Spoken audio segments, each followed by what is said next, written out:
NLP असल में है क्या? एनएलपी का मतलब तो न्यूरो लिंग्विस्टिक प्रोग्रामिंग है।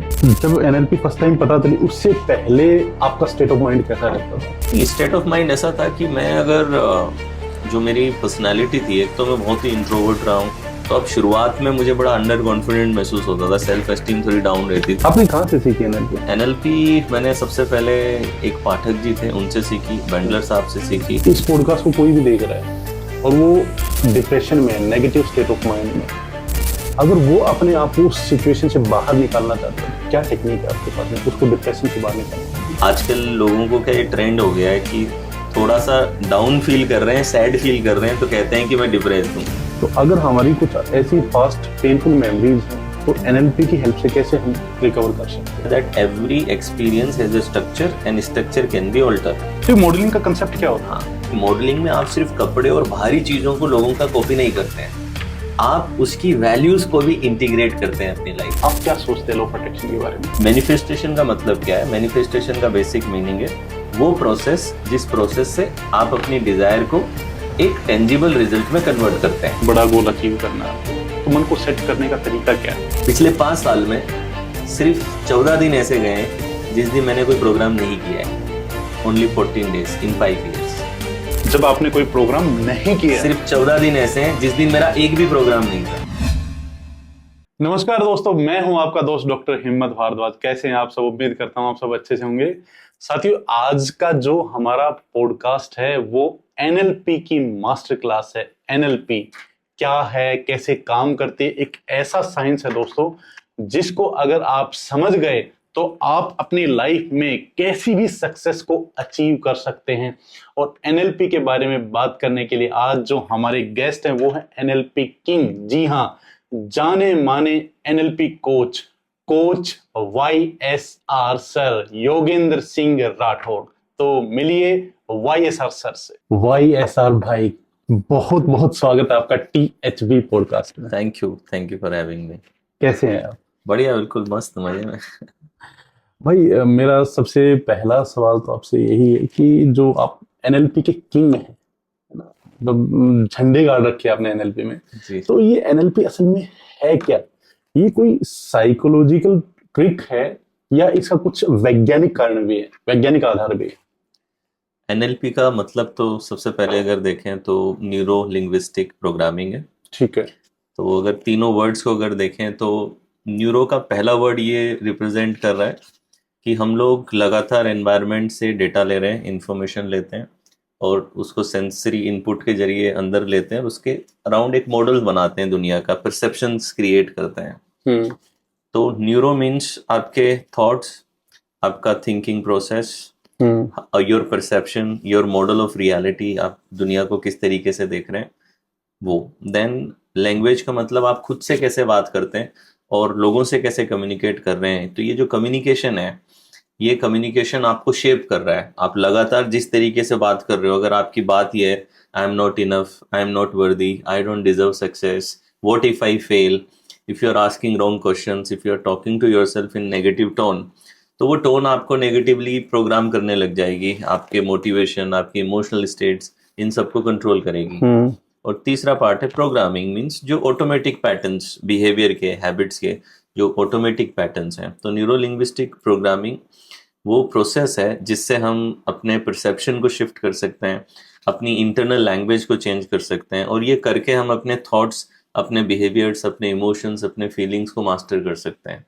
So it's a very practical approach अपने माइंड को रिप्रोग्राम करने के लिए, अपने बिहेवियर्स को चेंज करने के लिए और एक हाई परफॉर्मेंस स्टेट में पहुंचने के लिए कि अगर आप एक हाई परफॉर्मर बन के अपनी लाइफ को जीना चाहते हैं तो फिर NLP can be very useful. कुछ प्रैक्टिकल एग्जांपल्स वगैरह दे सकते हैं आप इस चीज के? जैसे कि किसी पर्टिकुलर एरिया की बात कर रहे हैं आप? हाँ, कोई भी पर्टिकुलर एरिया मान लीजिए। जैसे आपने बताया कुछ सेगमेंट्स, अभी आपने बताया 3-4 सेगमेंट्स बताए, तो उसमें से कोई भी सेगमेंट अगर उठाएं, इसी में भी आप देख लें। जैसे कि एक चीज अगर मैं देखूं तो मुझे पब्लिक स्पीकिंग को लेकर के बहुत सारा फोबिया रहा। Public speaking? Yes, public speaking का मेरा फोबिया बहुत ज़्यादा था। तो एनएलपी में ऐसी कई टेक्निक्स हैं जो आपको उस फोबिया से बाहर निकालने में मदद करती हैं। तो अगर एक शॉर्ट टेक्निक बताऊं जो हालांकि रूट से फोबिया को नहीं निकालेगी, रूट से निकालने के लिए थोड़े लंबे टेक्निक्स है, तो वो तो हम यहाँ पे नहीं करा सकेंगे, लेकिन अगर एक शॉर्ट टेक्निक जो इमीडिएटली आपके इमोशनल स्टेट को शिफ्ट कर सकती है, कि अगर आप एग्जाम देने जा रहे हो, आप अंडर कॉन्फिडेंट फील कर रहे हो, आप स्टेज पे स्पीच देने जा रहे हो, आपका कॉन्फिडेंस नहीं है, आपको हल्की सी नर्वसनेस महसूस हो रही है, तो you can use as if technique. तो एनएलपी में एज इफ टेक्निक है जिसमें आप 4 चीजों पे काम करेंगे। नंबर 1, आप इमीडिएटली अपना पोस्चर बदलेंगे, you have to change your posture. Second चीज, आपको अपना फेशियल एक्सप्रेशन चेंज करना है। थर्ड, आपको अपनी ब्रेथ चेंज करनी है, जो ब्रीदिंग है उसको चेंज करना है। और चौथी चीज है आपकी इनर वॉइस, जो लैंग्वेज है अंदर की, उस लैंग्वेज को चेंज करना है।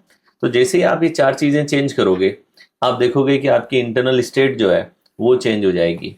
फॉर एग्जाम्पल, सपोज आप एंशियस फील कर रहे हो, अगर आपको एंग्जाइटी महसूस हो रही है एग्जाम में जाने से पहले, अपने का इतने सारे स्टूडेंट्स आपको सुनते हैं, तो अगर वो एग्जाम से पहले एंग्जाइटी महसूस कर रहे हैं तो उनको ये टेक्निक करनी चाहिए कि एग्जाम में जाने से पहले सबसे पहले अपने आप से बोलो as if I am relaxed. अगर मैं रिलैक्स्ड होता तो अभी मेरी पोस्चर कैसी होती। So adjust your posture as if you are relaxed. तो यानी अपने शोल्डर, अपनी स्पाइन, अपना चेस्ट, अपना नेक इस तरीके से करो जैसे आप रिलैक्स्ड हो। सेकंड, इमीडिएटली मेरा फेशियल एक्सप्रेशन क्या होगा अगर मैं रिलैक्स्ड हूं तो अपने फोरहेड को रिलैक्स कर दो, चीक्स को, आंखों को रिलैक्स कर दो।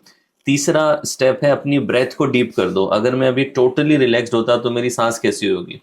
जब आप एंजाइटी में होते हो तो आपकी ब्रेथ बहुत शेलो है, लेकिन जब आप रिलैक्स्ड हो तो आपकी ब्रेथ डीप हो जाएगी। तो आप अपना जो ब्रेथ है उसको थोड़ा डीप कर दो and then create the internal voice.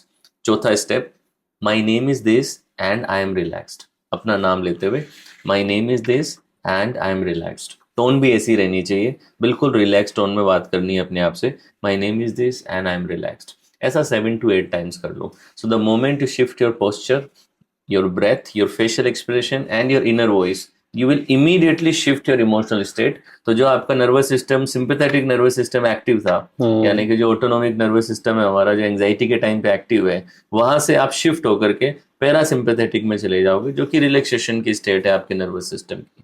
तो जस्ट 2 मिनट आपको लगे, आपने ये टेक्निक लगाई और 2 मिनट के अंदर आपने अपनी इमोशनल स्टेट को शिफ्ट कर दिया। क्या बात है। आप एनएलपी के कनेक्शन में कब आए, संपर्क में कब आए? एनएलपी में मेरा सबसे पहला कनेक्शन आई थिंक मैं 12वीं क्लास में था, तब हो गया था। कैसे? तो अजमेर में एक इवेंट था। ठीक है। आप भी मेमोरी में काम करते हैं इतना, तो विश्वरूप रोय चौधरी जी को आप जानते होंगे। बहुत पुराना नाम है हाँ, मेमोरी में। यस। तो वो अजमेर में लेने के लिए आए थे, तो तब तक मुझे पता नहीं था कि ट्रेनिंग फील्ड क्या होती है क्या नहीं होती है। तो वहां पे मैंने पहली बार ये सुना था कि न्यूरो लिंग्विस्टिक प्रोग्रामिंग कुछ होती है, एनएलपी कुछ होती है, और इस तरीके की कुछ बातें, मेमोरी की, निमोनिक्स की, और सारी चीजें मैंने। और वो तो मेमोरी और निमोनिक्स की बात करते हैं। हाँ, मेमोरी की बात करते हैं, बट वो न्यूरो लिंग्विस्टिक प्रोग्रामिंग भी उन्होंने कुछ विजुअल, ऑडिटरी, काइनेस्थेटिक जो एनएलपी में होता है उसका जिक्र उन्होंने वहां पे किया था। तो उस समय पहली बार मुझे ये शब्द पता चला था कि एनएलपी एक शब्द होता है। फिर उसके बाद में मैंने थोड़ा और जानना चालू किया कि भाई एनएलपी क्या होती है। वो तो मेमोरी पे पढ़ाते थे, लेकिन वहां पे पहली बार वर्ड मैंने वहां से सुनाई दिया। फिर मैंने उस पर समझना चालू किया, पढ़ना चालू किया, सीखा उस पर। तो फिर उसमें एक स्विच टेक्निक आती है, जो टेक्निक आपकी आइडेंटिटी को शिफ्ट करने में मदद करती है।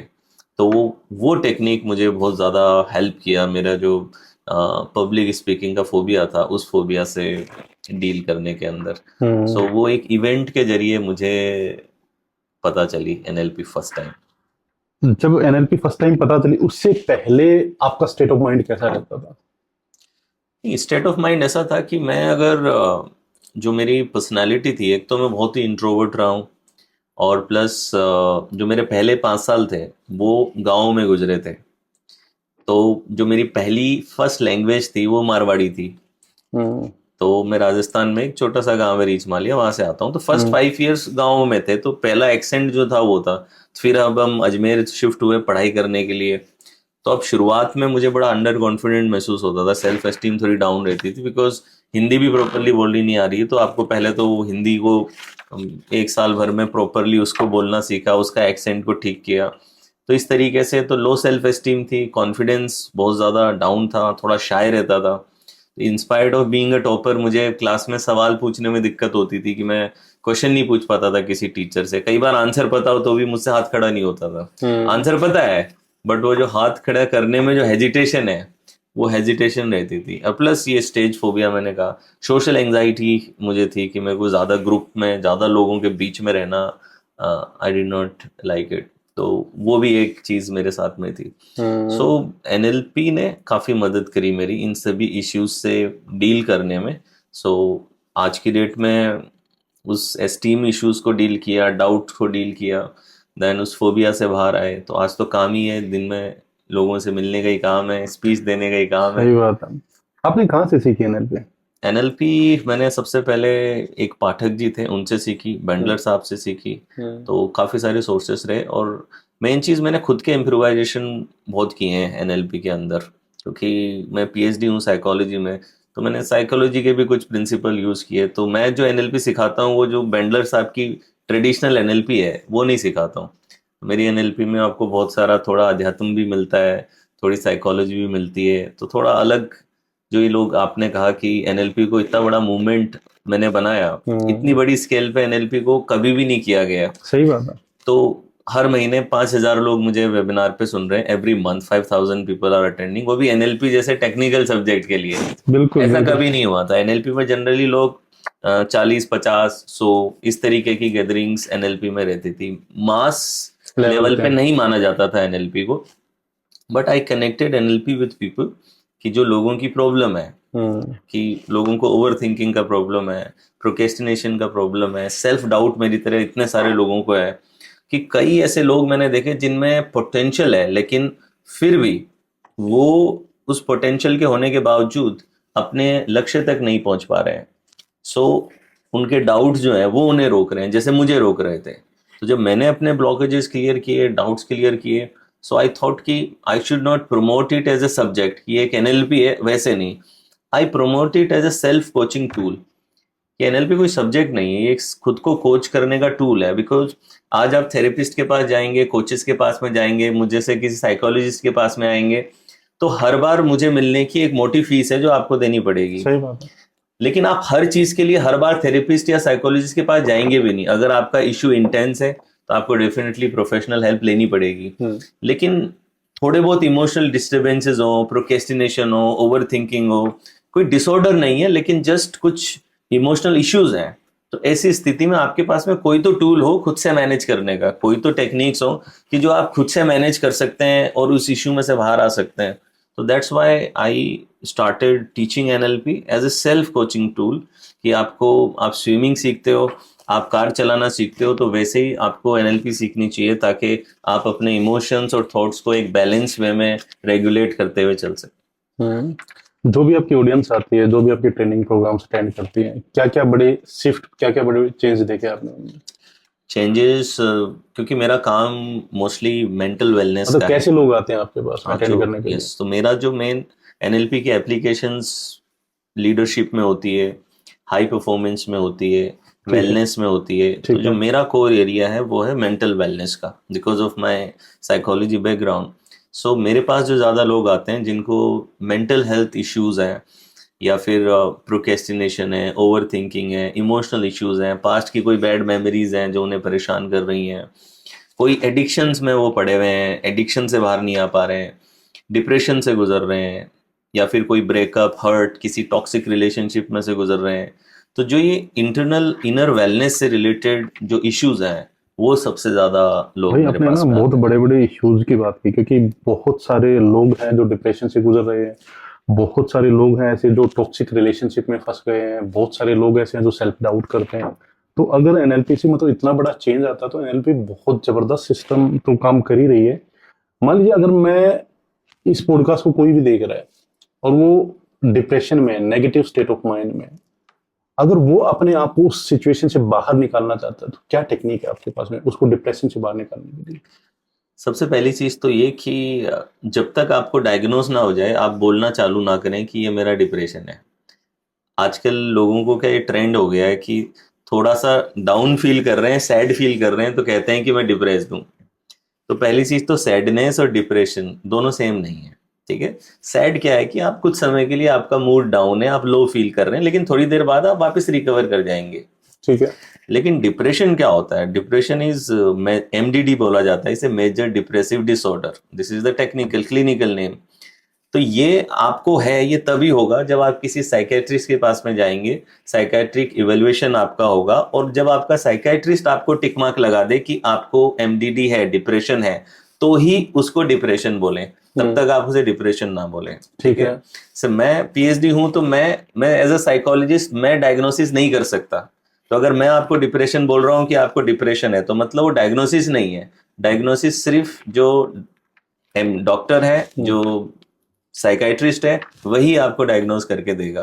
तो जब तक कोई साइकाइट्रिस्ट ना बोले कि आपको डिसऑर्डर है या आपको डिप्रेशन है, तब तक आप उसे डिप्रेशन ना बोलें। ठीक है। सेकेंड चीज, आप अगर सपोज साइकेट्रिस्ट के पास जाने में घबरा रहे हैं और आपको उसके सिम्टम्स देखने, तो डिप्रेशन तब होगा जब आप एक कंटिन्यूअसली एक लो मूड में रह रहे हैं, कि ऐसा नहीं कि कभी कभार, आप कंटिन्यूअसली लो मूड के अंदर, आपका मूड डाउन है, एटलीस्ट 14 to 15 डेज कंटिन्यूअसली ये चलता है कि आप लगातार लो फील कर रहे हो, आप डिसइंटरेस्ट हो रहे हो लाइफ के एंगेजमेंट से। यानी कि सपोज कल को आपको ये कुछ खेलना पसंद था, आपको कुछ गेम खेलना या कुछ पढ़ना पसंद था, एंड सडनली कोई भी चीज अब आपको पसंद नहीं आ रही है, डिसइंटरेस्ट फील हो रहा है लाइफ के अंदर। तो आप एक बहुत ही स्ट्रॉन्ग डिसइंटरेस्ट महसूस कर रहे हो, आपको आइसोलेट होने का मन कर रहा है कि मुझे सोशल गैदरिंग्स में नहीं जाना, लोगों से नहीं मिलना, आप अपने आप को कहीं ना कहीं एक श्रिंकिंग फीलिंग में हो और आप आइसोलेट करने की सोच रहे हो। और प्लस कुछ केसेस में आपको सेल्फ हार्म के भी ख्याल आ रहे हैं कि मैं खुद को भी कुछ नुकसान पहुंचा लूं। तो अगर ये स्थितियां बन रही हैं और ये स्थितियां लगातार चल रही हैं आपके अंदर, तो अगर ऐसे सिम्टम्स हैं, so then you should call it depression. तो फिर आप उसे डिप्रेशन बोल सकते हैं। ठीक है।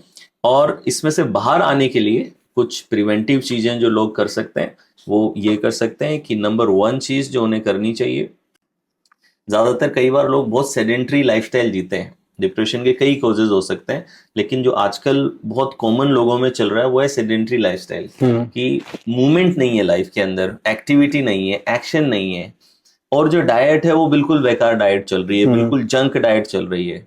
तो एक तरफ तो लाइफ में मूवमेंट नहीं है, एक्सरसाइज नहीं है, और जो डाइट है वो बिल्कुल खराब चल रही है। तो सबसे पहली चीज तो थोड़ा मूवमेंट लाने की कोशिश करें अपनी लाइफ के अंदर, कोई एक्सरसाइज, किसी चीज को अपना हिस्सा बनाएं, डाइट का अपना ख्याल रखना चालू करें, न्यूट्रिशन को प्रॉपरली अपने जीवन में लेकर के आए हैं।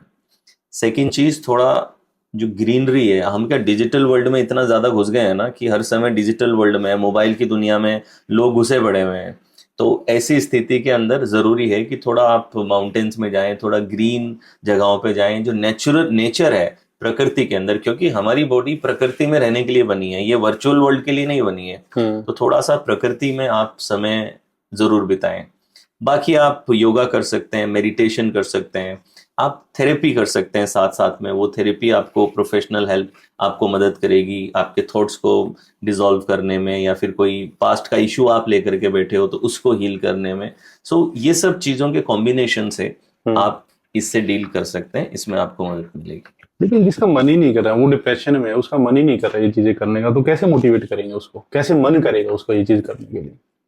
देखिए, मन तो, जो व्यक्ति उसमें से निकलना चाहता है, माइंड का सिंपल सा नेचर है, जो चीज आपको पेन देगी वो आप उसमें से अपने आप भागने का प्रयास करोगे।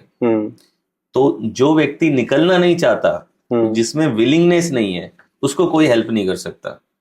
तो ऐसी स्थिति में जो उसके आसपास के लोग हैं, उन्हें थोड़ा सा उसके साथ में समय बिताना चाहिए।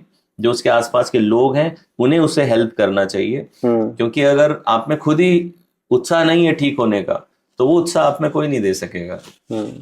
आपके अंदर विलिंगनेस होनी चाहिए कि मैं ठीक होना चाहता हूं, तो ही फिर आपको साइकाइट्रिस्ट मदद कर सकेगा, थेरेपिस्ट मदद कर सकेगा, या फिर बाकी के जो एक्टिविटीज हैं वो आपको रिकवर करने में मदद कर सकेंगी। कुछ ऐसी टेक्निक भी है जिससे आदमी अपने आप को सेल्फ मोटिवेट कर पाए उन चीजों के लिए कि मुझे इन चीजों से बाहर निकलना है?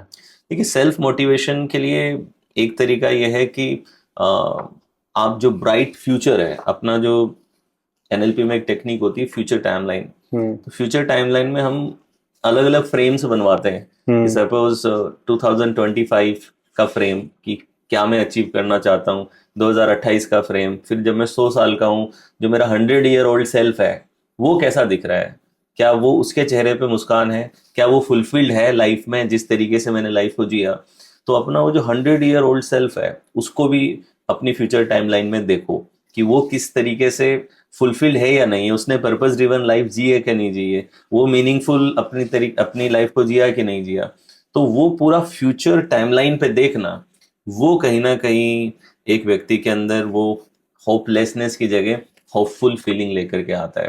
क्योंकि कई बार ऐसा होता है कि एक इंसान से आप सब कुछ छीन लो लेकिन उसकी होप रहने दो, सही सही तो बात, वापिस आ जाएगा। बिल्कुल। और दूसरा, उस व्यक्ति को सब कुछ रहने दो, उसकी होप छीन लो बस।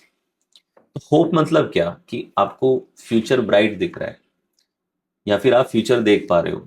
और जो व्यक्ति सुसाइडल हो जाते हैं उनमें क्या होता है कि उनको फ्यूचर दिखता ही नहीं है। True, आपके न्यूरॉन्स को ना फ्यूचर चाहिए हमेशा। true, true. तो अगर हम हमारे न्यूरॉन्स को फ्यूचर नहीं देंगे तो एक तरीके से न्यूरॉन्स ना एग्जिट प्लान बनाने लग जाते हैं कि अब कुछ फ्यूचर ही नहीं है मेरा, या तो फ्यूचर है ही नहीं, दिख ही नहीं रहा है, या फिर फ्यूचर डार्कनेस में दिख रहा है या पेनफुल दिख रहा है। तो आप देखें कि बहुत से लोग होते हैं, अभी जैसे कुछ साल पहले जो सीसीडी के ऑनर थे उन्होंने सुसाइड किया, बताओ। और अब देखिए कि उनकी वाइफ ने सारे कर्जे भी चुका दिए और अब सब चीजें नॉर्मल हो गई। कितने बड़े बड़े, मैंने तो ऑफिसर्स जो आईएएस लेवल के आईएएस ऑफिसर्स हैं उन्होंने सुसाइड किए हैं। कितने बड़े बड़े बिजनेसमैन, मतलब हर चीज है उनके पास में। तो कई बार आपका फ्यूचर जब अंधकार में हो गया ना, तो फिर कोई मकसद ही नहीं है आपके जीने का, आपको अर्थ ही नहीं मिल रहा कि अर्थ क्या है अब लाइफ का। सब तो कुछ ऐसी होते स्थिति हुए, में सब कुछ होते हुए, मतलब कई बार हम इतने डार्कनेस में क्यों चले जाते हैं? सब कुछ है हमारे पास में, फिर हम डार्कनेस में चले जाते हैं, ऐसा क्यों? क्योंकि पहली चीज तो ये कि डिप्रेशन का कारण सिर्फ कुछ होना या कुछ नहीं होना नहीं है। ये मतलब कि डिप्रेशन लोगों को क्या लगता है कि सिर्फ एक मन की स्थिति है, ऐसा नहीं है। डिप्रेशन का बायोलॉजिकल रीजंस भी हैं। डिप्रेशन अच्छा। के जो कॉजेज हैं, डिप्रेशन में बेसिकली क्या हो रहा है कि आपके ब्रेन में जो न्यूरोट्रांसमीटर्स बनते हैं, डोपामिन बनती है, सेरोटोनिन बनती है, ऑक्सीटोसिन्स बनते हैं। तो ये जो फील गुड हार्मोन्स हैं हमारे, या जो न्यूरोट्रांसमीटर्स हैं, ये न्यूरोट्रांसमीटर्स बनना ही बंद हो जाते हैं। अच्छा। तो जब ये नहीं बन रहे तो फिर आपके पास में पूरी दुनिया की दौलत क्यों ना हो, क्योंकि आप कोई खुशी एक्सपीरियंस नहीं करते हैं। आप जिसे खुशी बोल रहे हैं वो खुशी है कि आपके ब्लड में अभी डोपामिन फैल रही है, आपके ब्रेन में अभी डोपामिन की स्पाइक चल रही है, इसे आप खुशी बोल रहे हैं। जिसे आप प्यार बोल रहे हैं वो आपके ऑक्सीटोसिन है, जो आपके ब्रेन के अंदर ट्रांसमीटर चल रहा है। जिसे आप कंपैशन कह रहे हैं, जिसे आप अच्छा मूड कह रहे हैं, वो सेरोटोनिन है। तो आपके जो न्यूरोट्रांसमीटर्स हैं, या फिर जो ये न्यूरोकेमिकल जिन्हें बोलते हैं, या फिर जो ब्लड में हार्मोन्स जा रहे हैं, ये आपकी फीलिंग्स को तय कर रहे हैं, इन्हीं को आप फील करते हैं। तो जब वही नहीं बन रहा तो फिर आपके पास में कुछ भी हो, क्या फर्क पड़ता है उससे। सही बात है। ये सारी चीजें कहीं ना कहीं ट्रिगर होती हैं हमारे अंदर वो चीजें प्रोड्यूस करने का। लेकिन अगर आपके ब्रेन में डैमेज ही हो जाए, वो जो ग्लैंड्स हैं, जिन ग्लैंड्स में से ये चीजें बन रही है, उनमें अगर फिजिकल डैमेज हो गया है, तो वो स्थिति डिप्रेशन की स्थिति है। लोगों को वही कंफ्यूजन है, लोगों को लगता है लो मूड होना मतलब डिप्रेशन है। डिप्रेशन है तो डिप्रेशन सिर्फ साइकोलॉजिकल कंडीशन नहीं है, इसका बायोलॉजिकल बेसिस भी है। तो ये कई बार आपके जेनेटिक्स इफेक्ट भी हो सकते हैं, कई बार डाइट इफेक्ट हो सकता है। तो इससे आपके पास क्या है क्या नहीं है उसका कोई लेना देना नहीं है डिप्रेशन से। भाई बहुत सारे लोगों के पास्ट पेनफुल मेमोरीज होती हैं, और वो मेमोरीज जो है ना प्रेजेंट को खराब करती रहती है। तो अगर हमारी कुछ ऐसी पास्ट पेनफुल मेमोरीज हैं तो एनएलपी की हेल्प से कैसे हम रिकवर कर सकते हैं? जी, तो एनएलपी में कई टेक्निक्स हैं इसके लिए। तो एनएलपी का एक फंडामेंटल प्री सपोजिशन है जो एनएलपी मान के चलती है, वो है that every experience has a structure and structure can be altered. कि हर एक अनुभव का एक स्ट्रक्चर होता है, ठीक है। और उस स्ट्रक्चर को चेंज किया जा सकता है। जैसे कि फॉर एग्जांपल अगर हम एक चाय बना रहे हैं, तो चाय अगर मुझे बनानी है और सपोज 4 एलिमेंट लेने हैं उसके लिए, तो शुगर ले ली हमने, मिल्क ले लिया, चाय पत्ती ले ली, पानी ले लिया। अब इन 4 चीजों से जो बनेगा वो चाय बन जाएगी। तो अब चाय का जो टेस्ट है कैसा आएगा वो इन 4 एलिमेंट्स पे निर्भर करेगा जिसकी वो बनी हुई है। तो अगर मैं पानी ऊपर नीचे कर दूं, या दूध ऊपर नीचे कर दूं, शुगर ऊपर नीचे कर दूं, चाय का जो एक्सपीरियंस है वो भी बदल जाएगा। तो एनएलपी कह रही है कि हमारे माइंड में आज तक जो भी हमने एक्सपीरियंस किया है, वो एक्सपीरियंस भी सिर्फ 4 चीजों का बना हुआ है। V plus A plus K plus words. V का मतलब है विजुअल्स, ठीक है। A का मतलब है आवाजें, साउंड्स, K का मतलब है फीलिंग्स एंड सेंसेशंस, जैसे स्मेल एक सेंसेशन है, टच एक सेंसेशन है, टेस्ट एक सेंसेशन है, और जो हमें इंटरनल फीलिंग्स बन रही है वो भी सेंसेशंस हैं। तो विजुअल है एक्सपीरियंस में, साउंड्स है एक्सपीरियंस में, ऑडियो है, और फीलिंग्स एंड सेंसेशंस है, और शब्द है यानी कि लैंग्वेज है, सेंटेंसेस है जो हम खुद से बात करते हैं तो चलते हैं। साउंड और सेंटेंस में इतना अंतर है कि जैसे कई बार हम हॉर्न बजाते हैं तो उसमें सेंटेंस नहीं है, वर्ड नहीं है, सिर्फ साउंड है, इसलिए इन दोनों को अलग रखा जाता है। सेंटेंस में दोनों होती है, जब हम मन में बोलते हैं तो उसमें आवाज भी है और उसमें शब्द भी है। तो अभी हम बात कर रहे हैं तो आवाज भी जा रही है और शब्द भी जा रहे हैं, दोनों चीजें जा रही है। तो कोई भी एक्सपीरियंस इन चार चीजों का बना हुआ है। तो आज तक आपकी कोई भी मेमोरी हो, उस मेमोरी को याद कर लेना, उस मेमोरी में आपको ये चार चीजें मिलेंगी, इसके अलावा कुछ है ही नहीं मेमोरी के अंदर। तो जब भी आप कोई मेमोरी सोचोगे तो या तो आपको कोई विजुअल दिखेगा, उसके साथ उसकी आवाज आएगी, इसने मुझे ये बोला था, वो सेंटेंस याद आएगा था कि इसने मुझे ऐसा बोला था, और इन तीनों को मिला करके क्या बनेगा, के बनेगा आपके अंदर। के काइनेस्थीसिया होता है और नॉर्मल भाषा में फीलिंग बनेगी एक, वो फीलिंग नेगेटिव के होगा, यानी कि नेगेटिव फीलिंग बनेगी आपके अंदर, डिस्कम्फर्ट की फीलिंग बनेगी।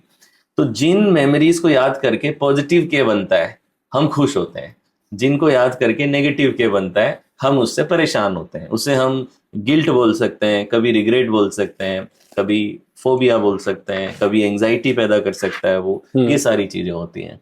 तो अब आपको पता चल गया कि आपकी जो मेमोरी है उसमें जो विजुअल्स हैं, उसमें जो आवाजें हैं और उसमें जो सेंटेंसेस हैं, ये तीनों चीजें मिलके आपके के को बना रहे हैं प्रेजेंट मोमेंट के अंदर। तो मेमोरी हटाने का मतलब ये हुआ कि लेट गो करना, मूव ऑन करना उस मेमोरी से। तो लेट गो का मीनिंग है दैट यू डिस्कनेक्ट के फ्रॉम द मेमोरी। जो के एलिमेंट है उसको आप वी, ए और वर्ड से डिस्कनेक्ट कर दो, यानी कि अब वो विजुअल दिखे, वो आवाज सुनाई दे, वो सेंटेंस सुनाई दे, वो सुनाई तो दे रहा है सेंटेंस, लेकिन अब के प्रोड्यूस नहीं होता, it is not producing feeling inside you, वो जो नेगेटिव फीलिंग थी। तो आपको के से डिसोसिएट कर देना है। अब ये डिसोसिएशन का प्रोसेस नेचुरली भी चलता है। हम कहते हैं टाइम हील्स, कि समय सब कुछ हील कर देता है, पर समय किसी को हील नहीं कर रहा है। सही बात है। हील कौन कर रहा है? हील कर रहा है आपके एक्सपीरियंस की प्रकृति। आपके एक्सपीरियंस की प्रकृति है कि वो समय के साथ में विजुअल डल हो जाएगा, आवाजें डल हो जाएंगी, इस वजह से उनसे जो के प्रोड्यूस हो रहा है, वो जो फीलिंग प्रोड्यूस, वो भी डल हो जाएगी। जैसे हम एक नया घर बनाते हैं, उस पर कलर करते हैं, वो बिल्कुल ब्राइट कलर्स हैं सारे के सारे, लेकिन 5 साल बाद वो ब्राइटनेस अपने आप नीचे गिरती जाएगी। वैसे ही आपका जो एक्सपीरियंस है, आप ये तो नहीं कह रहे ना कि टाइम खराब कर रहा है मेरे कलर को, टाइम आपके घर के कलर को खराब नहीं कर रहा, टेक्निकली तो एंट्रोपी है जो कि उसको खराब कर रही है, पर वो एंट्रोपी थोड़ा साइंटिफिक हो जाएगा तो उसमें नहीं जाते।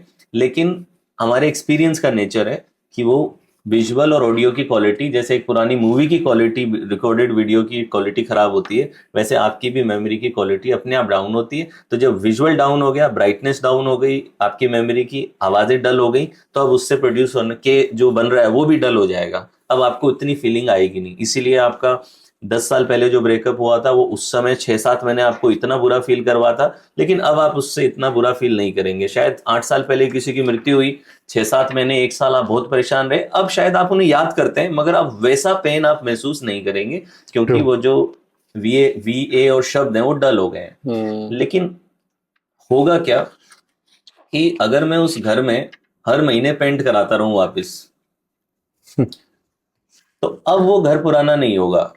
तो कुछ लोग क्या करते हैं, जो अपनी जो इंटेंस पास्ट एक्सपीरियंस है या ट्रोमेटिक इवेंट है, तो अब उस इवेंट को ना कंटिन्यूअसली रिप्ले करते रहते हैं। तो वो रिप्ले होने की वजह से उनसे जो फीलिंग्स एसोसिएटेड हैं, उनका एसोसिएशन और मेरे साथ चलता है। मेरे साथ क्यों चल रहा है, क्योंकि 2023 में मैंने अपने फादर, मेरे एक्सपायर हो गए थे, और फादर के साथ में मेरा जो कनेक्शन था ना भाई, वो बहुत ज़्यादा, जो बॉन्डिंग थी वो बहुत स्ट्रॉन्ग थी।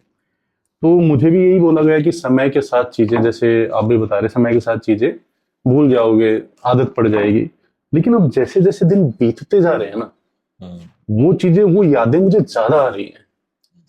मतलब वो चीज़ें और बॉन्डिंग और स्ट्रॉन्ग होती जा रही है, ना कि वो कम होती जा रही। तो मैं बिल्कुल रिलेट कर पा रहा हूँ उस चीज से, जो आप कह रहे हैं ना कि वो मैं उसको बार बार पेंट कर रहा हूँ। यस, बार बार हम पेंट कर रहे हैं, बार बार पेंट। तो वो जो के प्रोड्यूस हो रहा है ना, वो के, मतलब आप देखिए ना कि विजुअल और आवाजों का जो मेन मकसद है कि ये मिलके आपके अंदर वो फीलिंग्स प्रोड्यूस करती हैं। तो अगर हम सपोज हमारा मन अशांत है, लेकिन हम बीच पे चले गए और सनसेट के वहां बैठ गए, हल्की सी ठंडी हवा चल रही है, सडनली मन शांत हो जाएगा आपका, भले कितनी भी अशांति में आप हो। तो यहाँ पे वो जो सनसेट का विजुअल है और वो जो लहरों की आवाजें हैं, ये क्या कर रही हैं, आपके अंदर एक नया के प्रोड्यूस कर रही हैं, जो कि पॉजिटिव है। ठीक है।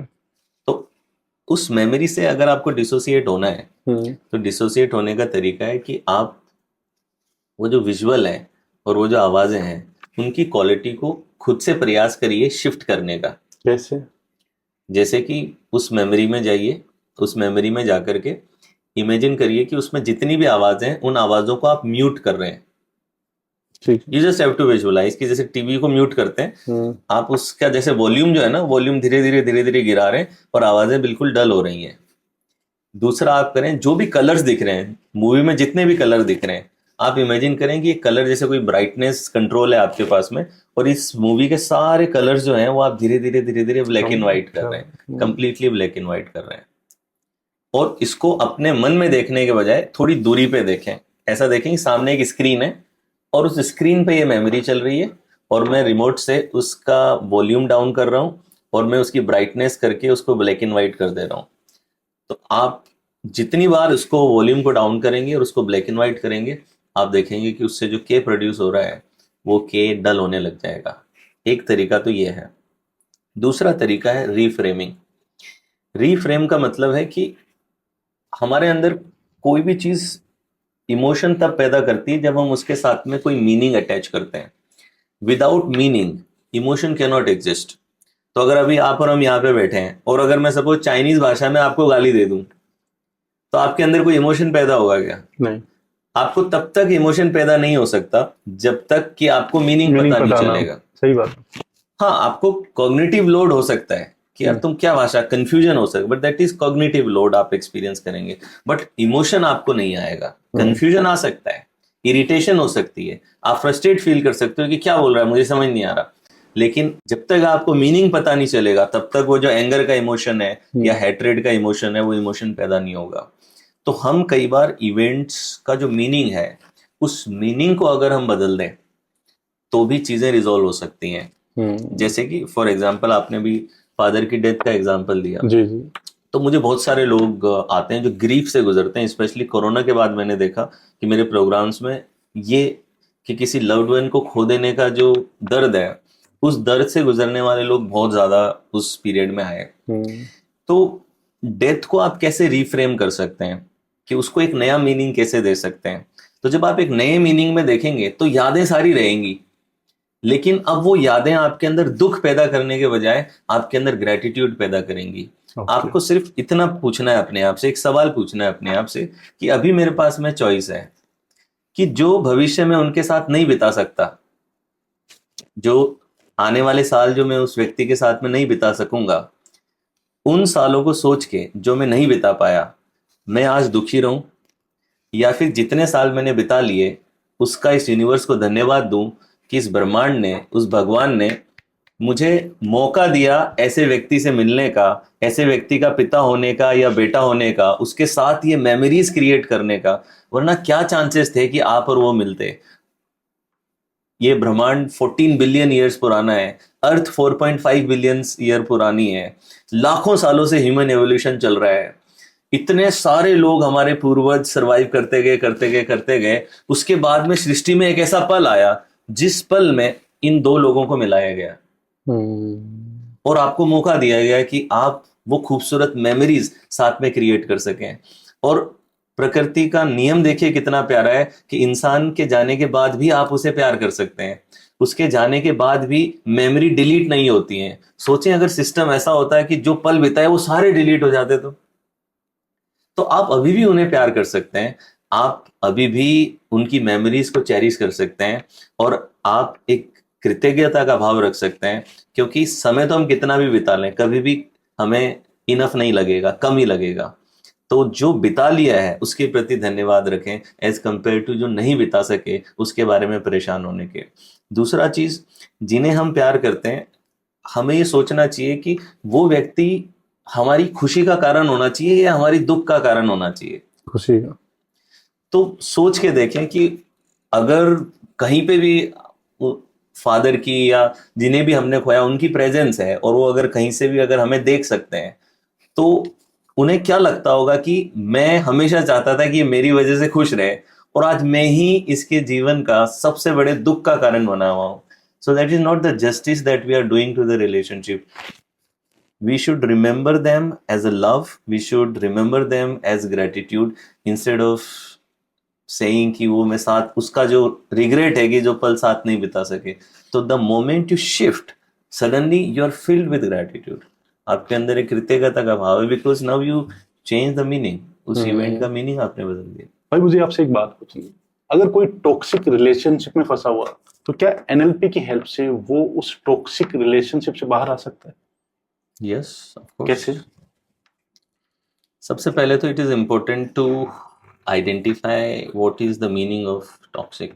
कि कब आप किसी जो भी आपका रिलेशनशिप है उस रिलेशनशिप को हम कब टॉक्सिक बोल सकते हैं. नंबर 1 सिम्टम है कि जो पार्टनर है वो आपको पार्टनर की तरह ट्रीट नहीं कर रहा है. ठीक है. आपको अपनी प्रॉपर्टी समझ रहा है या फिर खुद को ऊपर समझ रहा है और आपको नीचे समझ रहा है. यानी कि खुद के ऊपर ओनरशिप ले रखी है कि मैं ओनर हूं और ये मेरा प्रॉपर्टी है. तो पार्टनर तो क्या होते हैं, इक्वल होते हैं ना, हायरार्की में ऊपर नहीं रखते हैं. तो एक साइन ये होता है टॉक्सिसिटी का कि आपका पार्टनर आपको पार्टनर की तरह नहीं, आपको डोमिनेट और कंट्रोल करने की कोशिश करता है. ये कंट्रोल वो आप क्या पहनोगे, आप किससे बात करोगे, कहाँ जाओगे, तो सेंस ऑफ ओनरशिप है, सेंस ऑफ पार्टनरशिप नहीं है. तो पूरा कंट्रोल और डोमिनेंस का एनवायरनमेंट है. ठीक है. तो एक तो आपको ये दिखेगा. Second, lack of reciprocity. तो रेसिप्रोकेट नहीं करता. रेसिप्रोकेट मतलब कि अपनी नीड्स को नंबर 1 प्रायोरिटी दे रहा है और आपकी नीड्स को नेग्लेक्ट कर रहा है. ठीक है. तो फॉर एग्जाम्पल कि आपको 1 आवर योगा करना था या मेडिटेशन करना था और उसको 1 आवर में चाहिए था कि आप ये काम करके दो क्योंकि उसकी नीड थी. तो आपकी नीड को प्रायोरिटीज कभी नहीं करेगा और उसकी कोई भी जरूरत कभी भी अनमेट नहीं रहनी चाहिए. तो वो हमेशा अपनी नीड को ज्यादा प्रायोरिटी देगा और आपकी नीड को प्रायोरिटी नहीं देगा. और जब आपका पार्टनर ये आपसे एक्सपेक्ट करेगा तो तब उस पर एक्शन नहीं लेगा. तो यानी कि खुद तो चाहता है कि मेरी नीड नंबर 1 हो और अपने पार्टनर की नीड्स को इंपॉर्टेंस नहीं देना चाहता. तो ये आपको मिलेगा. लैक ऑफ ट्रस्ट मिलेगा कि आपके सारे पासवर्ड्स रखना चाहता है, खुद का एक पासवर्ड नहीं देगा लेकिन आपके पार्टनर के पासवर्ड्स वगैरह अपने पास में रखना चाहता है. ठीक है, कि मेरे पास में रहने चाहिए. Too much drama. छोटी छोटी चीजें जो अवॉइड की जा सकती हैं उन पे भी बड़ा ड्रामा करना. ये छोटी सी बात कि सपोज आपको एक कॉल किया और आपने कॉल नहीं उठाया तो इस बात पे वो ड्रामा करेगा कि क्यों मेरा कॉल उठाया नहीं गया, मेरे को प्रायोरिटी क्यों नहीं दी गई और मेरा कॉल क्यों नहीं उठाया गया. इस बात पे वो छोटी कोई सी भी बात पकड़ के, जिस बात को आपको लगेगा कि ये तो बिल्कुल नॉर्मल सी बात है, लेकिन इस बात पे वो व्यक्ति एक बहुत बड़ा बखेड़ा खड़ा कर सकता है और छोटी छोटी बातों पे ड्रामा क्रिएट कर सकता है. ठीक है. तो वो ड्रामा आपको बहुत ज्यादा उस पार्टनर में मिलेगा. तो ओनरशिप है, पार्टनरशिप नहीं है. Too much control and dominance है. अपनी नीड्स को प्रायोरिटी देना, सामने वाले की नीड्स को प्रायोरिटी ना देना, ये आपको बार बार मिलेगा. बार बार लैक ऑफ ट्रस्ट रखना एंड टू मच कंपैरिजन करना.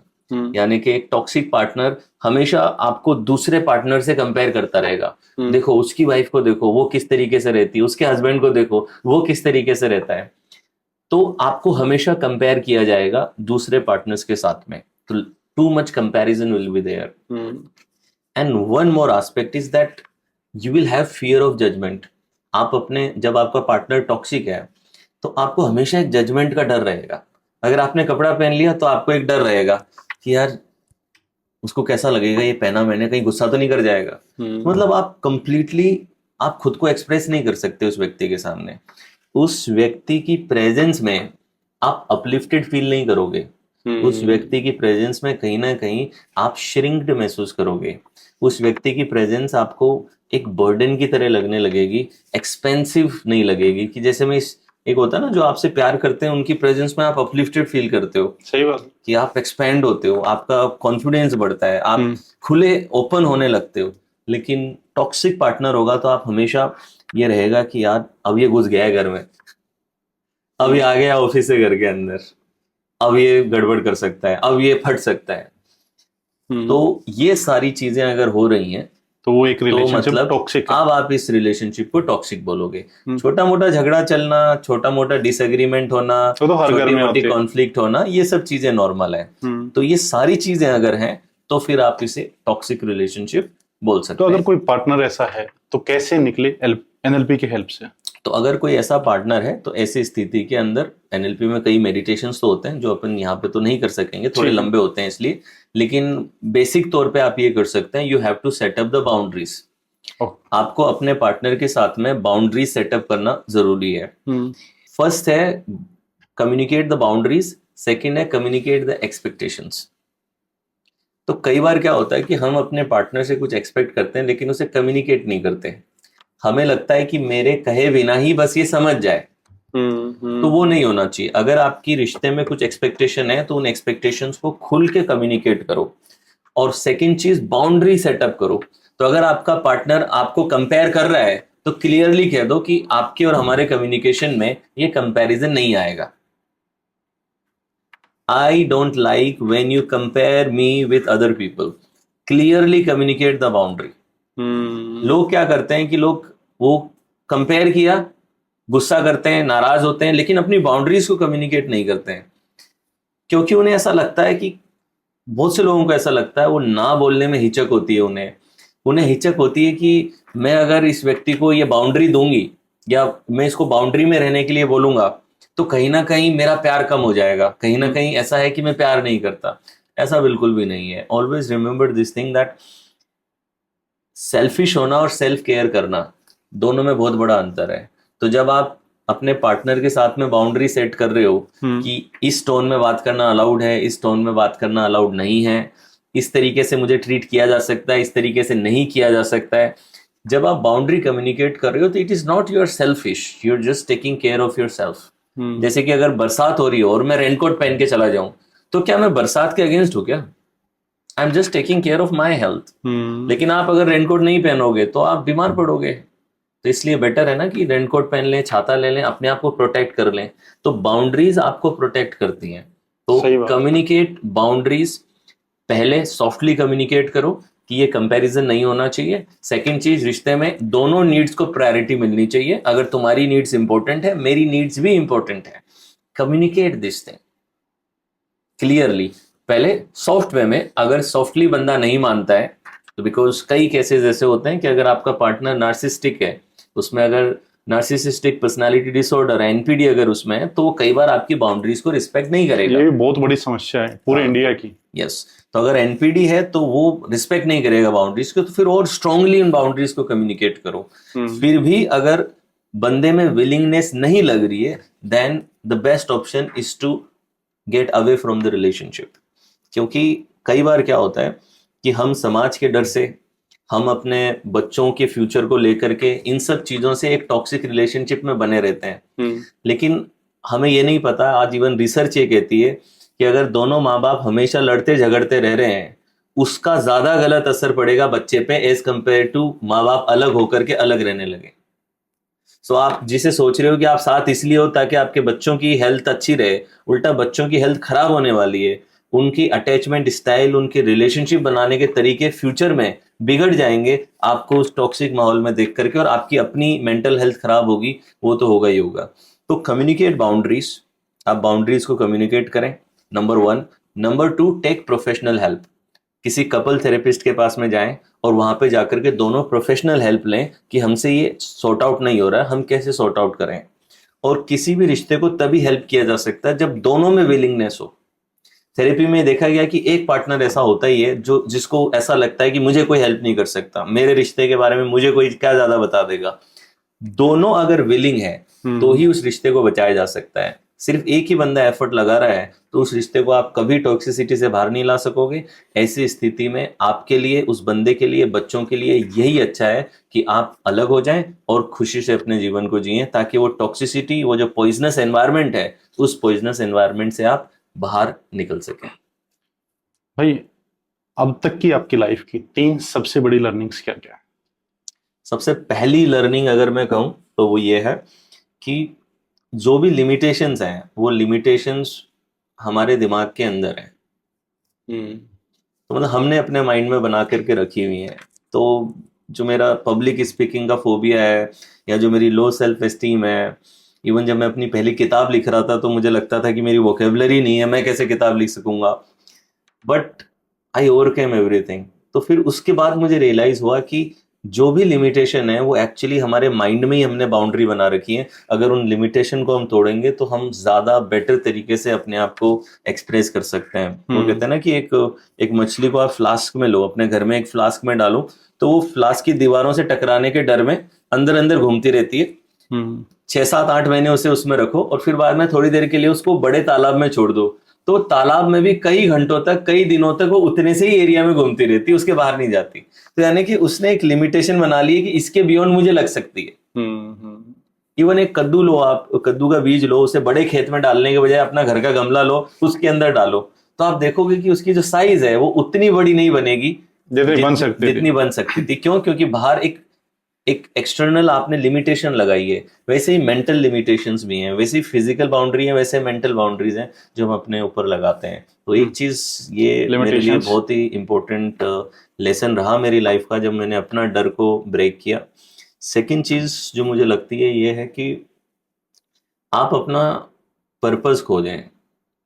आप तभी खुश रह पाएंगे जब आप जो काम करते हैं उस काम से आपको ऐसा सेंस आता है कि आई एम मेकिंग डिफरेंस, कि मैं सिर्फ अपना घर नहीं चला रहा हूँ इस काम से, मैं सिर्फ अपने बच्चे नहीं पाल रहा हूँ, क्या बात है, मैं सिर्फ अपनी जरूरतें पूरी नहीं कर रहा हूँ, मेरे इस काम को करने से एक मीनिंग मिलता है मेरी लाइफ को, कि that my work is important, my work is making difference in someone's life, और मेरे होने से फर्क पड़ रहा है किसी के जीवन में।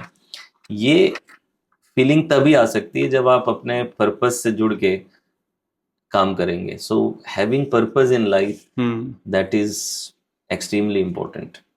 और तीसरी चीज मैंने सीखी, दैट आप जीवन में जो भी कुछ अचीव करेंगे वो आप अपने शरीर और इस मन से अचीव करेंगे। तो take care of your body and take care of your मन।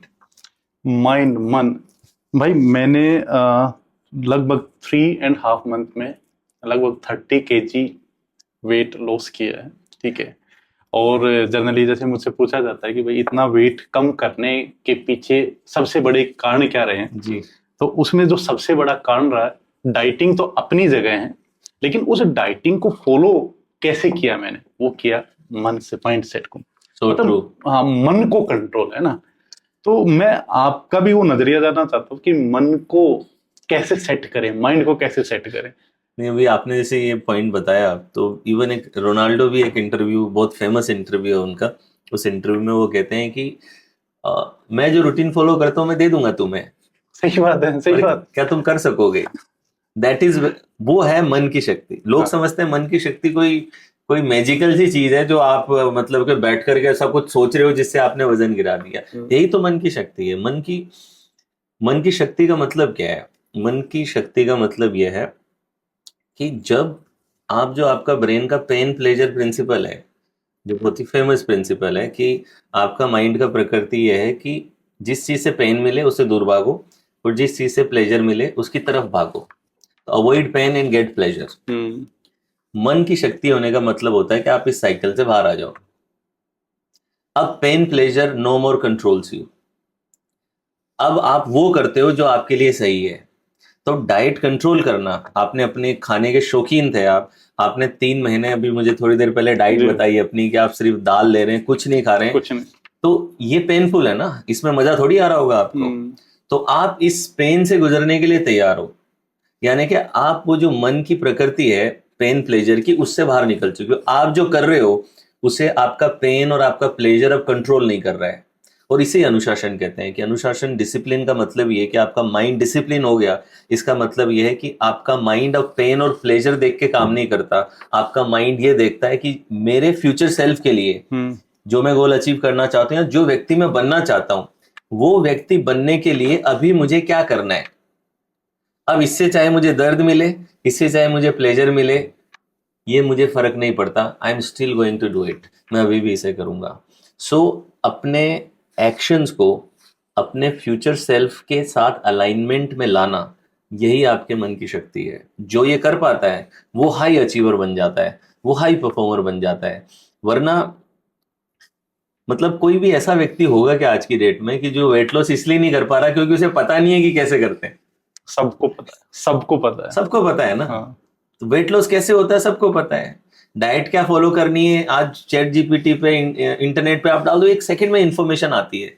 इंफॉर्मेशन की कोई प्रॉब्लम ही नहीं है, प्रॉब्लम है इम्प्लीमेंटेशन, एग्जीक्यूशन की। प्रॉब्लम है कि जब आप एग्जीक्यूट करने जाते हो, जिम जाते हो, आप एक्सरसाइज करते हो, दर्द होता है, तो अगले दिन मन बोलता है कि यहाँ पे नहीं जाना है, तो अब आप मन की सुनते हो। तो आप मन को कैसे सेट करते हैं? मान लो कोई भी गोल, बड़ा गोल अचीव करना है आपको, तो मन को सेट करने का तरीका क्या है? मन को सेट करने का जो टेक्निक मैं यूज करता हूँ कंसिस्टेंट रहने के लिए, तो 2 तरीके होते हैं डिसिप्लिन के। एक तो ये है कि आप काम ही ऐसा कर रहे हो कि जिस काम में आपको ऑटोमेटिकली प्लेजर मिल रहा है, ठीक है। जैसे कि मैं दिन रात मेरा एक ही काम है, टू कोच पीपल, ठीक है, यही मेरा मेन काम है। तो मैं जब कोच कर रहा हूं तो कई बार एक दिन में 8-8 घंटे 9-9 घंटे की स्पीचेस रहती हैं, 4-4 प्रोग्राम एक दिन में लाइन अप रहते हैं, लेकिन मुझे कोई थकान नहीं हो रही। मैं किसी भी प्रोग्राम के अंदर ऐसा फील नहीं कर रहा कि मुझे नहीं करना है। तो ये मेरा डिसिप्लिन है। मैं पिछले 5 साल में सिर्फ 14 दिन ऐसे गए हैं जिस दिन मैंने कोई प्रोग्राम नहीं किया है। ओनली 14 days इन 5 years। जब आपने कोई प्रोग्राम नहीं किया, सिर्फ 14 दिन ऐसे हैं जिस दिन मेरा एक भी प्रोग्राम नहीं था, कंप्लीटली मैं फ्री था पूरा दिन भर में, सिर्फ 14 दिन ऐसे हैं। बाकी पूरे 5 साल हर रोज मैंने प्रोग्राम किए हैं, लगभग 1500 दिन तक कंटिन्यूसली मेरे प्रोग्राम है। अगला पूरा साल भर कंटिन्यूसली प्रोग्राम है, कोई दिन मेरा मिसिंग नहीं है कि जब जिस दिन मैं पूरा दिन खाली हूं, ऐसा एक भी नहीं है। तो जब मैं इस कंसिस्टेंसी को देखता हूं, इस कंसिस्टेंसी को मैं डिसिप्लिन नहीं बोलता। क्यों नहीं बोलता? क्योंकि ये तो मेरा एडिक्शन हो गया एक तरीके से। सही बात है। ये तो मुझे करने से ही मजा आ जाता है। तो एक डिसिप्लिन तो ये कि आप काम कर रहे हो और काम में इतना आनंद है कि वो आनंद ही आपसे रोज काम करवा रहा है, कंसिस्टेंट हो। फिर 1.5 साल से मैंने जिम स्टार्ट किया अपना। तो जब मैं जिम जाने लगा, देन आई स्टार्टेड रियलाइजिंग कि मेरा गोल मुझे क्लियर है कि हाँ, मुझे अपना फिटनेस लाना है, एनर्जी अपनी इंक्रीज करनी है, तो रोल मेरा क्लियर है। लेकिन 7 दिन में से 3 दिन मुझे लगता है कि मुझे जाना चाहिए, 4 दिन मेरा मन कहता है कि मुझे नहीं जाना, फिर भी मैं जाता हूं।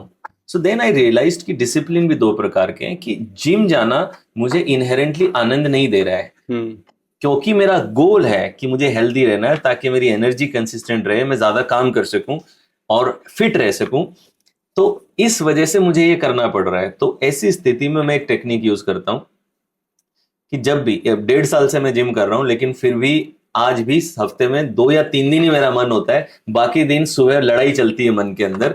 तो मैं हमेशा एक रूल बना के रखा हूं कि जिम जाना है या नहीं जाना है, ये 2 चॉइस है मेरे पास में। अब मैं इस चॉइस को हटा देता हूं, इसकी जगह एक दूसरी चॉइस क्रिएट करता हूं। क्या चीज मुझे मेरे फ्यूचर सेल्फ के करीब ले जाएगी?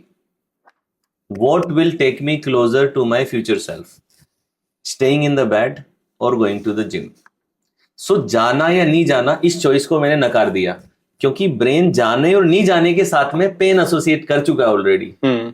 लेकिन मेरा ब्रेन ये जानता है कि मुझे फ्यूचर सेल्फ की तरफ जाना है, यहां रह जाना है। तो ब्रेन दूसरी लेयर में मुझे जवाब देता है कि जाने से ही तो फ्यूचर सेल्फ के करीब पहुंचेगा। And then I get up and I go to gym. भाई बहुत सारे लोग ऐसे कहते हैं कि एनएलपी जो है ना, एक ब्रेन हैकिंग का तरीका है बस। इसमें कितनी सच्चाई है? तो मतलब हैकिंग में क्या दिक्कत है? अगर हैकिंग का भी है तो आप अगर अपने ब्रेन को हैक करके उसे ठीक कर सकते हो, तो दिक्कत क्या है? तो hacking that's not a problem. कई लोगों का ये मानना है कि ये सूडो साइंस है, एनएलपी को that is the main problem, pseudo science है। और ये सेंटेंस टेक्निकली देखो तो पूरी तरीके से गलत नहीं है और पूरी तरीके से सही भी नहीं है। क्यों? क्योंकि एनएलपी तो बहुत बड़ा सब्जेक्ट है। एनएलपी में जैसे एंकरिंग आ रही है, एंकरिंग तो वेल एस्टेब्लिश साइंस है। इवन पैवलोव ने एक्सपेरिमेंट करे हैं, रिसर्च पेपर है एंकरिंग के ऊपर कि कंडीशनिंग किस तरीके से काम करती है।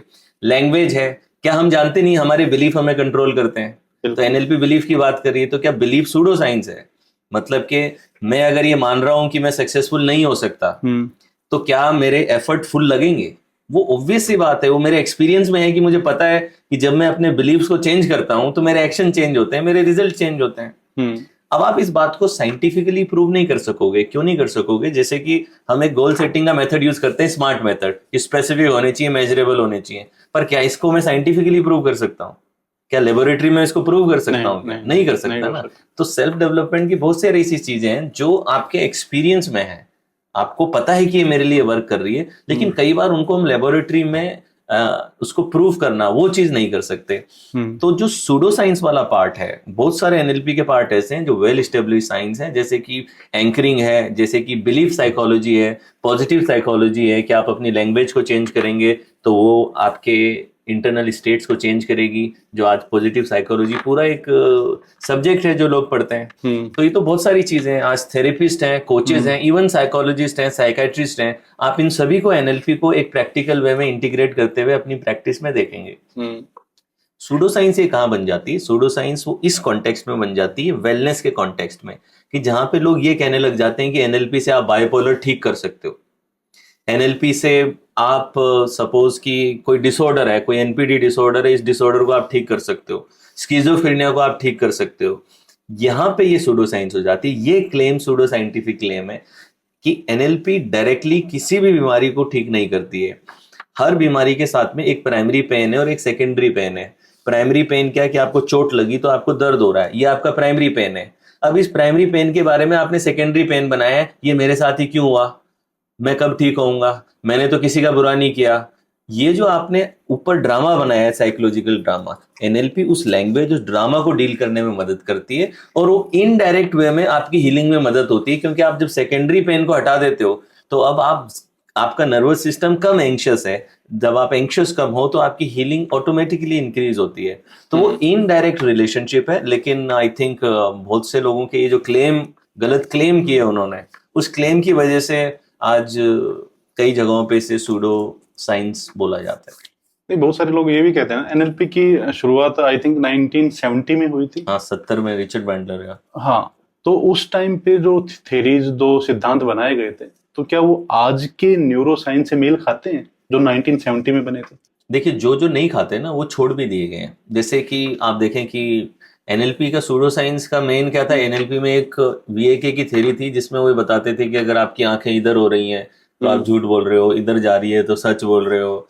ये सब जो चीजें उसमें थी उस टाइम के ऊपर, तो जो कि अब देखें, जो भी बंदा एक साइंटिफिक बैकग्राउंड से, वो आजकल मेरे ख्याल से एनएलपी में इसको पढ़ाते भी नहीं है। I don't teach this things, कि जिन जिन चीजों पे मुझे लगा कि करंट न्यूरो साइंस मैच नहीं होती है, उन चीजों को मैं एनएलपी में सिखाता ही नहीं हूँ। I don't teach that in NLP. ठीक है।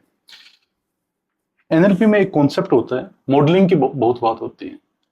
क्या किसी सफल इंसान को कॉपी किया जा सकता है? ये कॉपी करने से कुछ नहीं होगा।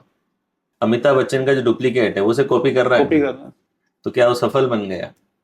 तो मॉडलिंग का कंसेप्ट क्या होता है? हाँ, तो पहली चीज तो ये कि कॉपी करने से आप सफल नहीं बनेंगे। ठीक बात है। क्योंकि कॉपी क्या कर रहे हो आप? कॉपी उसका बोलने का तरीका आपने कॉपी किया, कपड़े कॉपी किए, चाल भाल, इससे कुछ नहीं होता।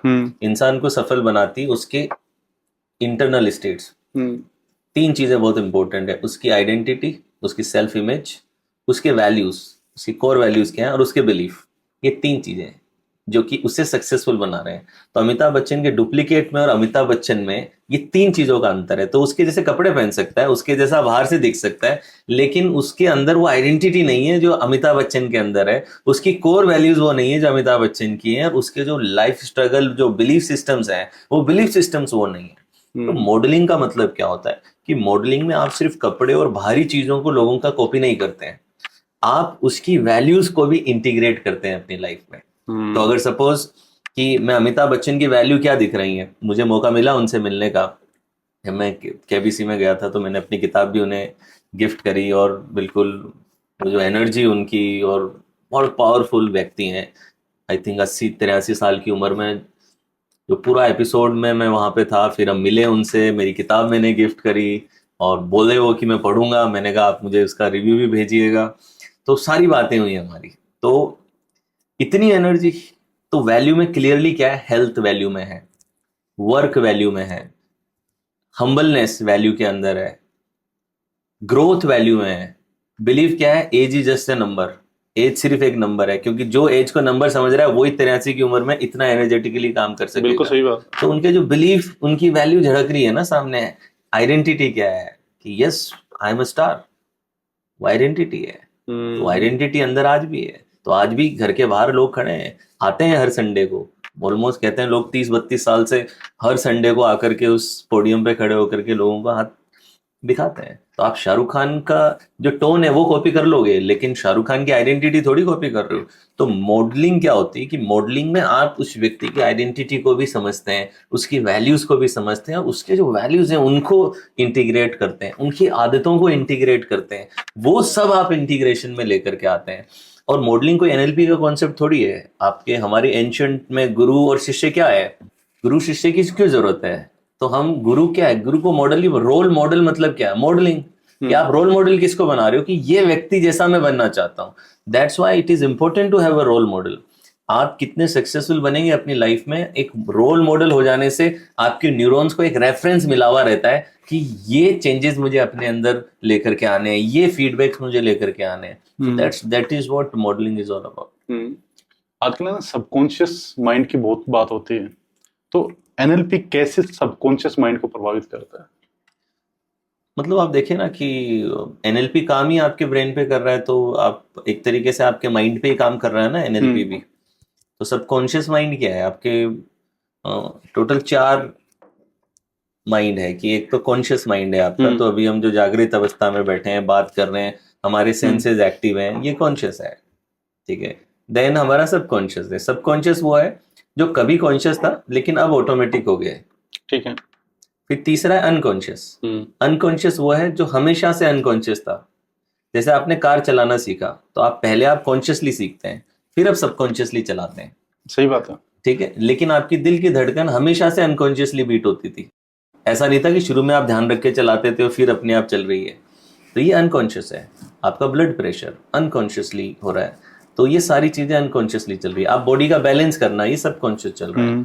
चौथी स्टेट होती है सुपर कॉन्शियस, ठीक है, जिसे गामा सिंक्रोनाइजेशन स्टेट बोलते हैं। तो ये 4 स्टेट्स हैं जिसमें आपका ब्रेन रहता है, आपका माइंड जो है इन स्थितियों में। तो सबकॉन्शियस क्या है? Subconscious is collection of your memories, ठीक है। तो आपकी मेमोरीज का कलेक्शन है। आपका बिलीफ सिस्टम आपके सबकॉन्शियस में है, क्योंकि आपने सीखा है एनवायरनमेंट से। तो आपके बिलीफ सिस्टम, आपके जो मेमोरीज हैं वो मेमोरीज, आपकी कई बार टेंडेंसीज, आपके झुकाव कि आप किस चीज़ को सही मानते हैं, किसको गलत मानते हैं, ये सारी चीज़ें आपके सबकॉन्शियस में। तो एनएलपी आपकी मेमोरी पे काम कर रही है, आपके बिलीफ पे काम कर रही है। आपकी सेल्फ इमेज, आपकी आइडेंटिटी आपके सबकॉन्शियस में है, क्योंकि आप जब पैदा हुए तो कोई आइडेंटिटी नहीं थी आपकी। तो 4-5 साल में आपने सीखा, अपना मैं का कॉन्सेप्ट तैयार किया कि ये मैं हूँ। तो ये भी आपने बनाया ना उस चीज को। सही बात। तो एनएलपी आइडेंटिटी पे काम कर रही है, आपकी वैल्यूज पे काम कर रही है, बिलीफ पे काम कर रही है, मेमोरीज पे काम कर रही है। तो ये सबकॉन्शियस का ही काम है। अच्छा, एनएलपी में एंकरिंग और रीफ्रेमिंग जैसी टेक्निक्स, ये क्या काम करती हैं? एंकरिंग का मतलब है कि कोई भी इमोशनल स्टेट जब आपकी बन रही है, तो जब वो इमोशनल स्टेट पीक पे है, उस समय अगर आप कुछ ट्रिगर कर लो, ट्रिगर बना लो, तो वो स्टेट और वो ट्रिगर आपस में जुड़ जाते हैं। अच्छा। तो फ्यूचर में जब भी आप वो ट्रिगर डालोगे तो वो स्टेट फिर से रिक्रिएट हो जाएगी आपके लिए। जैसे कि पैवलोव ने ये एक्सपेरिमेंट किया, जिसमें वो क्या करते थे कि कुछ भूखे डॉग्स को लेकर के आते, उन्हें भूखा रखते और सामने मीट दिखाते, और जब वो सलाइवेट करने लगते तब सीटी मारते। तो वो एंकर कर रहे थे सीटी बजाने को और सलाइवा प्रोड्यूस होने को। तो उन्होंने बहुत बार ये एक्सपेरिमेंट रिपीट किया, और फिर एक बार सामने से मीट हटा दिया, डॉग्स बैठे हुए हैं, सिर्फ सीटी बजाई, और सीटी बजाते ही वो सलाइवेट करने लगे।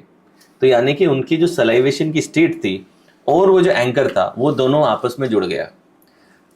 पैवलोव एक्सपेरिमेंट की लोग बात करते हैं, लेकिन ये एक्सपेरिमेंट तो हमेशा हमारे घर में भी हुआ है। आपके जीवन का सबसे पहला एंकर पता क्या था? आपकी पोटी ट्रेनिंग। तो जब भी आपको सुसु कराना होता था तो मम्मी एंकर कर देती थी। ज्यादा नहीं करूंगा, पता चला एंकर एक्टिव हो गया। तो ये क्या, ये एंकर ही तो है ना, क्योंकि पहले तो डायपर्स नहीं थे ना, तो पेरेंट्स कहीं भी बाहर घुमाने ले जाना है, बच्चे को बिठाया और ये साउंड निकाली और बच्चे का फ्री। तो ये एंकर ही तो किया ना पेरेंट्स ने आपको, तो वो एंकर हो गया आपका। कई बार आप देखें कि आपका मम्मा का टच आपके लिए कंफर्ट का एंकर बन जाता है।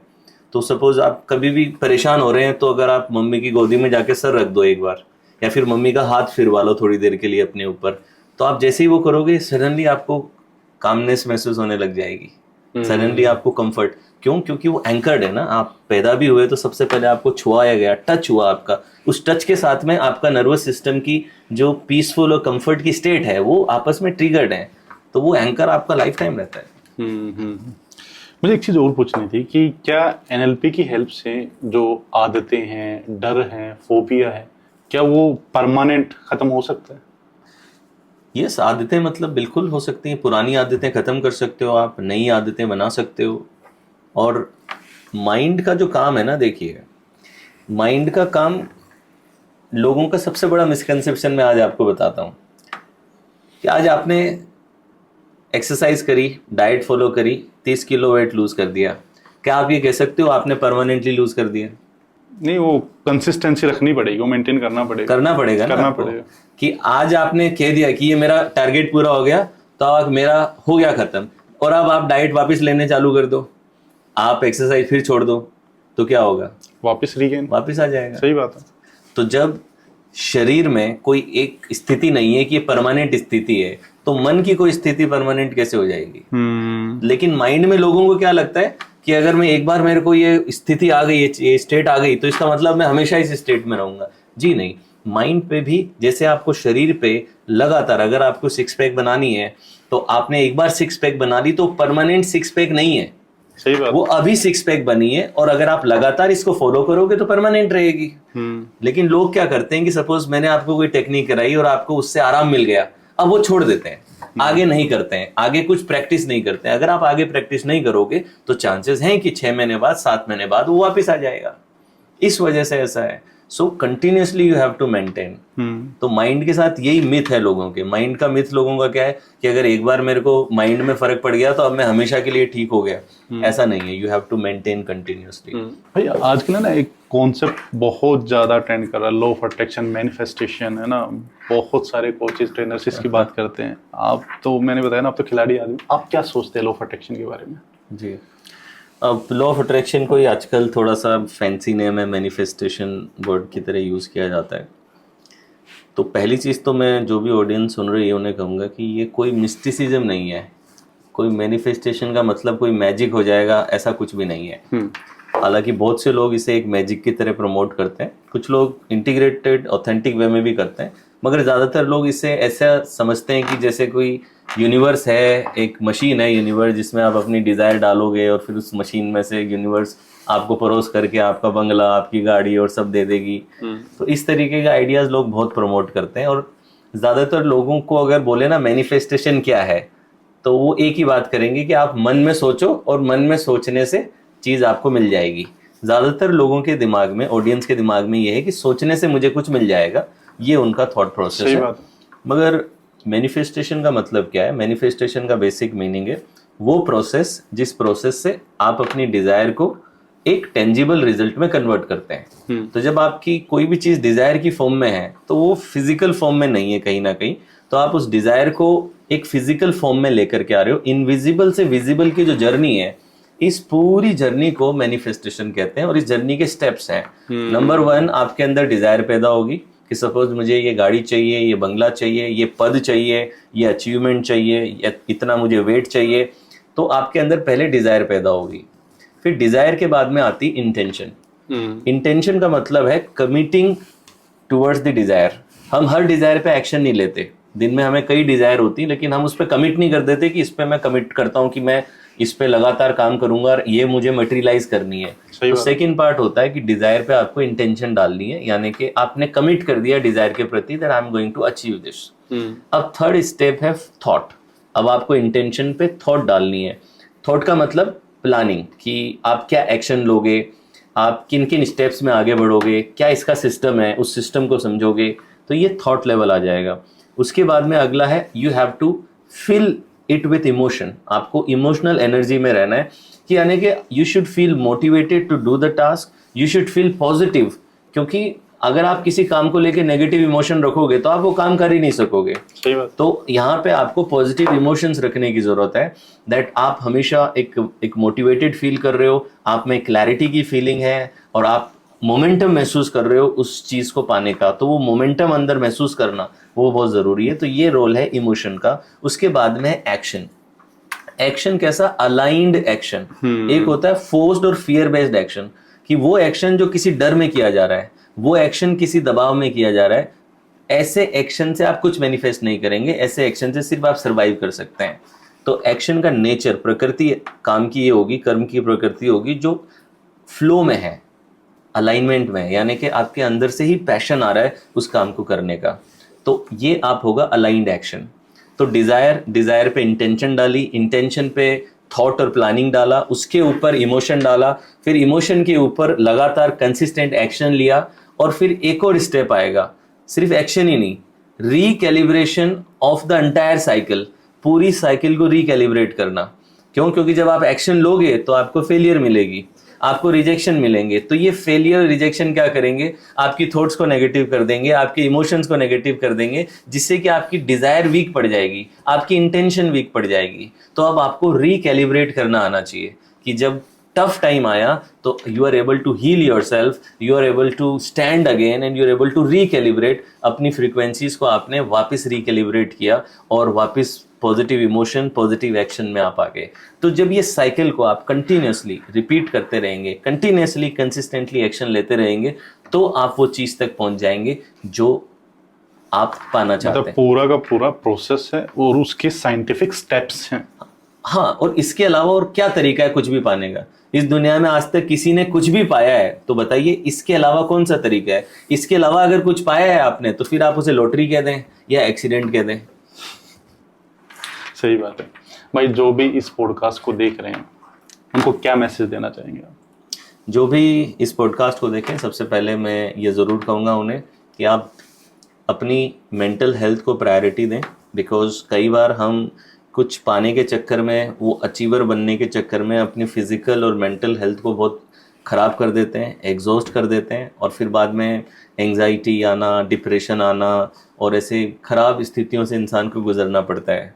तो जो व्हीकल है आपका बॉडी और आपका माइंड, इसे ही यूज़ करके आप जो भी अचीव करोगे, आपको रिश्ते अच्छे चाहिए, आपको बिजनेस अच्छा चाहिए, आपको करियर अच्छा चाहिए, उन सब के लिए आपको ये शरीर और इस मन की ज़रूरत पड़ने वाली है। तो आप मेक श्योर करें कि आप इसका ख्याल रखें। सेकंड चीज़, आप अपने पर्पस को पहचानें। आपकी जो वर्क है, आपका जो वर्क लाइफ है, वो पर्पसफुल होना बहुत ज़रूरी है। तो आप ज़्यादा यंग रहेंगे, आपको ज़्यादा खुशी मिलेगी कि आप एक पर्पस ड्रिवन लाइफ जी रहे हैं, आपको अर्थ मिलेगा अपने जीवन में। तो एक पर्पसफुल लाइफ जिएं। और तीसरा मैं कहूँगा कि सारी लिमिटेशन आपके मन में है। अगर आप उन लिमिटेशन को तोड़ देंगे तो आप देखेंगे कि कई बार आपको खुद भी नहीं पता कि आप क्या अचीव कर सकते हो। सो उन लिमिटेशंस को आप ब्रेक करें और जीवन में आगे बढ़ते रहें। थैंक यू सो मच भाई। मतलब आज इस पॉडकास्ट में मैंने पर्सनली बहुत कुछ सीखा है। बहुत टाइम से मन था आपके साथ पॉडकास्ट करने का और बहुत सारे लोगों को आपकी नॉलेज पहुंचाने का। तो बहुत ज़्यादा अच्छा लगा। और अगर आपको ये पॉडकास्ट पसंद आया है तो हम इसका पार्ट 2 भी लेके आएंगे। ऑन कैमरा भाई से बात कर रहे हैं, पूरी एक सीरीज बनाएंगे, क्योंकि आपके पास में तो देखो सागर है, नॉलेज का सागर है ना।